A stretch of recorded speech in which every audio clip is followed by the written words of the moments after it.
Hi guys. അപ്പൊ ഇന്നത്തെ എന്റെ യാത്ര എന്ന് പറയുന്നത് എന്റെ വീട്ടിലേക്കാണേ. നാട്ടിലെത്തിയിട്ട് വീട്ടിൽ കുറച്ച് ദിവസം നിൽക്കാൻ വേണ്ടിയിട്ട് ഞാനും മോൾ ഇതുവരെ ആയിട്ട് പോയിട്ടില്ല കേട്ടാ.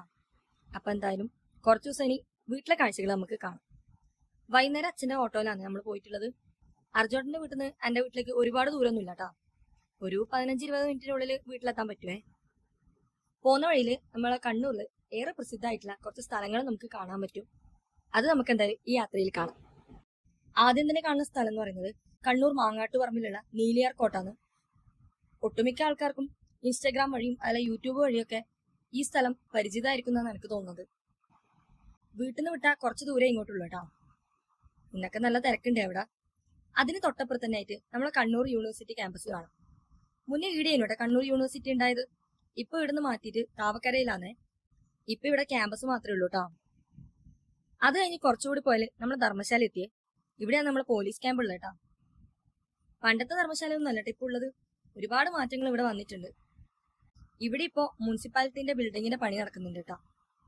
ഇനി നമ്മൾ കാണാൻ പോകുന്നത് നമ്മളെ കണ്ണൂർ ഗവൺമെന്റ് എഞ്ചിനീയറിംഗ് കോളേജ് ആണ്. ഇതിന് ഓപ്പോസിറ്റ് തന്നെ ആയിട്ട് കുറച്ചപ്പുറത്താണ് നിഫ്റ്റ് ഉള്ളത്. ഇനി ഇതിന്റെ കുറച്ചപ്പുറത്തായിട്ട് നമുക്ക് MBR ആയുർവേദ മെഡിക്കൽ കോളേജ് കാണാൻ പറ്റും. എല്ലാം അടുത്തടുത്ത് തന്നെ കേട്ടോ, ഒരുപാട് ദൂരങ്ങളൊന്നുമില്ല. അതിനപ്പുറത്ത് തന്നെ കേട്ടോ നമ്മളെ കണ്ണൂരുകാരുടെ മിനി സൂ ആയിട്ടുള്ള സ്നേക്ക് പാർക്ക് ഉള്ളത്. ഇവിടെയും വരാത്ത ആൾക്കാർ കുറവായിരിക്കും കേട്ടോ. ഇതും കഴിഞ്ഞാൽ പിന്നെ നമുക്ക് നമ്മുടെ അമ്മയും കുഞ്ഞും ഹോസ്പിറ്റൽ കാണാം.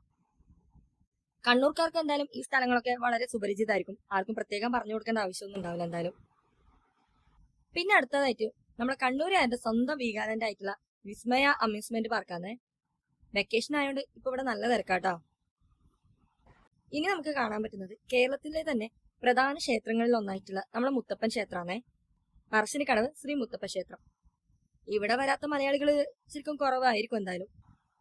മുത്തപ്പനെ പറ്റി പിന്നെ ഞാൻ കൂടുതലൊന്നും പറയേണ്ട കാര്യമില്ലല്ലോ. മുത്തപ്പൻ എത്തുന്നതിന് തൊട്ടും തന്നെയാണ്ട പറശ്ശിനി സ്കൂളുള്ളത്. ഇവിടെയാണേ ഞാനും എന്റെ ഏട്ടനൊക്കെ പഠിച്ചേ. ഇവിടുന്ന് കാണുന്ന ഈ നേരെ റോഡ് പോയ അമ്പലത്തിലേക്ക് നമുക്ക് പാർക്കിംഗ് ഏരിയയിലേക്ക് എത്താൻ പറ്റും. ഇനി അതല്ല നടന്നു വരുന്നതാണെങ്കിൽ ഈ സ്റ്റെപ്പ് ഇറങ്ങിയിട്ടാണ് വരിക. ഈ സ്റ്റെപ്പൊക്കെ കാണുമ്പോൾ എന്നെ പഴയ ഓർമ്മയിലേക്കൊക്കെ എപ്പം കൊണ്ടുപോകും കേട്ടാ.